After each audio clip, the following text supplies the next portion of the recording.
Ide prvé video z troch. Typy ľudí v škole. Po prvý šprt. Po druhý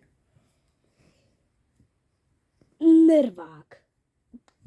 Po tretie rozmazlaný. A po štvrté flákač. Takže ideme na to. Pani učiteľka, ja chcem mať asi 10 jedničiek. No tak poď, Peťko, ty budeš taký šikovný. Tak povedz mi, koľko je 3 plus 3? 9! Koľko je 100 krát 100? 200? Áno! A koľko je 1000 krát 1000? 10? 2000? No vidíš, že šikovný, tak si poď sadať. A pán Šukačič mali písať písomku. Ty prestaň ma štvať. Máš sa učiť a byť taký dobrý ako ja v písaných jednotkách. Po druhé. Nervák. Oj, Ježiši Kriste, ja sa bojím, ja to nedám.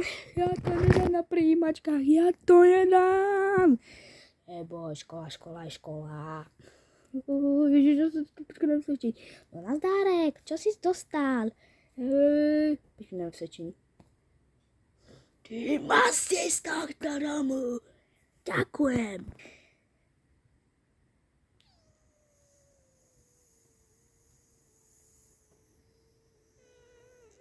Tak sme sa rozhodli, ľudia, prepáčte.